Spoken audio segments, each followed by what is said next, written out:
If you grew up during the 90s, it's pretty much guaranteed that you spent a significant time browsing the shelves at Blockbuster. It was the ultimate method of watching movies comfortably at home.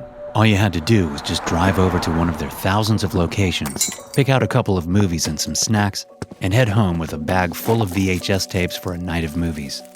But with the rise of the internet and the dozens of streaming services that arose in the last decade, it's no wonder that Blockbuster inevitably closed their doors, fading into the non-stopping tides of time itself.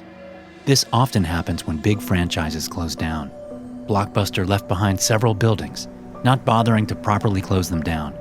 Instead, some of the shops were just abandoned, turning them into ideal places for urban explorers like myself. Researching and visiting old abandoned buildings was one of my favorite pastimes as I grew up, and though I wasn't particularly brave, I frequently visited locked-down places, accompanied only by my best friend, Eric.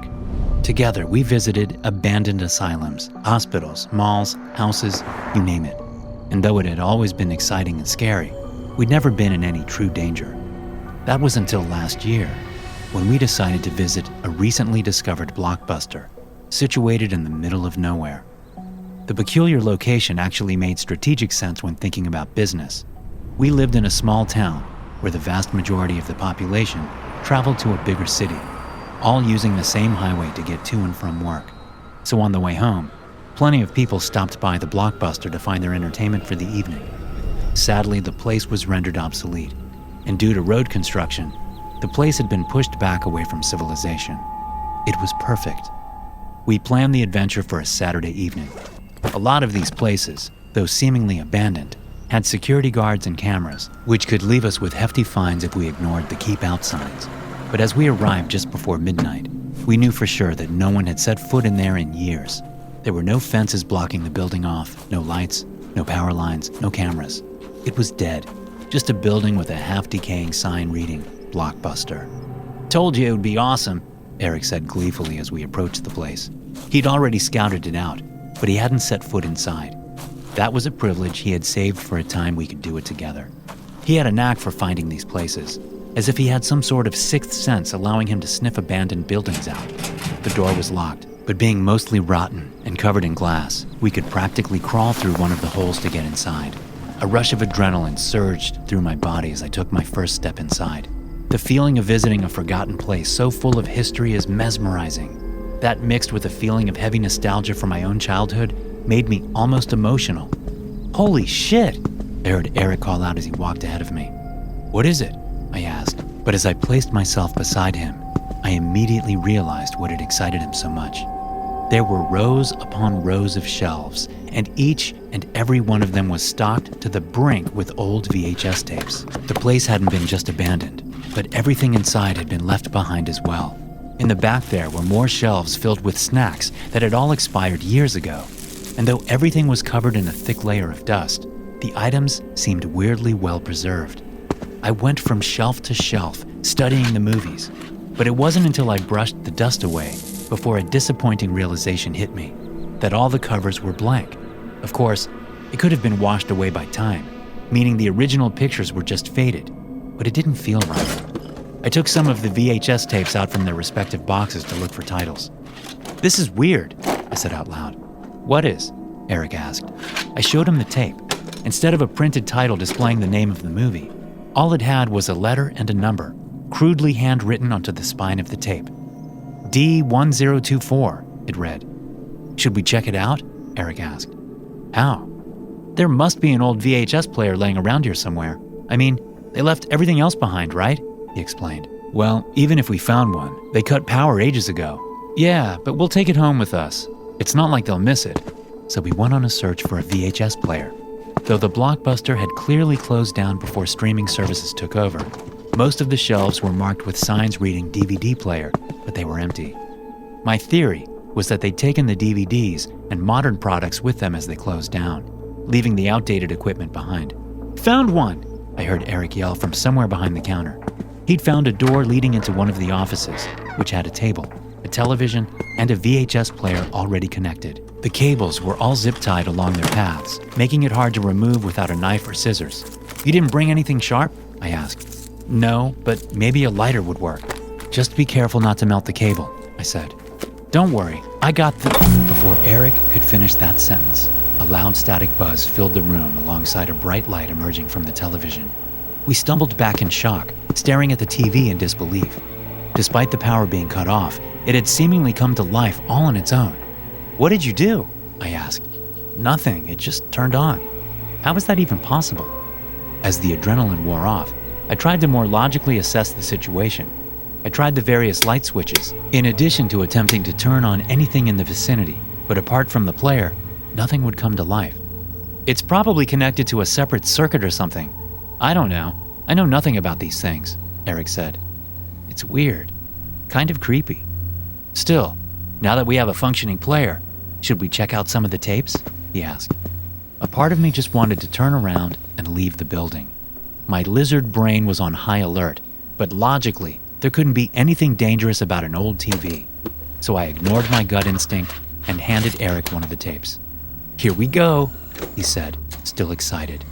The static image faded ever so slightly, partially getting replaced by a blurry image. We were expecting some kind of logo, followed by a movie, but instead the silhouette just lingered there in the middle of the screen. We stared at it for a few moments, trying to figure out just what we were looking at. "Is that a man?" I asked. "I think so, but he's just standing there," Eric said. "No, look at his head," I said as I pointed out the mild rocking movement. He seemed to be shaking his head, each movement a tiny snap, too fast and jerky for any real human to reproduce, almost as if each move was breaking his neck. Then a picture appeared on screen. It only stayed there for a split second, immediately reverting back to the staticky man. "Did you see that?" Eric asked. "Yeah, it's a picture of a room, I think. You saw it too?" "Sort of. I mean, I couldn't tell exactly what it was, but it somehow felt familiar." Then another picture flashed on my screen. "Isn't that..." I began. "It's my bedroom," Eric said in shock. That time it lingered half a second, giving us a clear view. By the next time the screen flashed, we even noticed Eric himself sitting on the bed, getting ready for our trip. "It was filmed this morning. How is that even possible?" But the film didn't end there. The image turned back to static, with the barely visible man hidden among the snow. He seemed to be just a bit closer then, still jerking his head in unnatural ways. "Let's just leave," I suggest. "No, I need to see this," Eric said, still in shock. Then another scene appeared on the screen, an empty road we both instantly recognized. It was the old turnoff that led to this place. A car came into view, with Eric driving it. The footage was taken from the street, as if someone had filmed it personally with shaky hands. But the area was rid of any plant life, completely flat. Had a person been standing there, we'd easily have seen them. Then a second of static with the man standing even closer, before the tape showed a view from inside the Blockbuster looking out. We could see Eric park his car and look over the area as he waited for me. "Oh, fuck, he's here," Eric said. We let the tape keep playing as we looked around the room. Once we ensured the building was empty, we retreated to the office and shut the door. The film we were met with froze us both in place. It was the two of us standing in the office, watching the tape real time, and the footage was taken from directly behind us. We spun around in fear, and I let out a relieved sigh when I realized there was nothing there. But as I turned to Eric, I noticed the look of utter horror plastered upon his face. He was staring straight ahead, as if transfixed by something.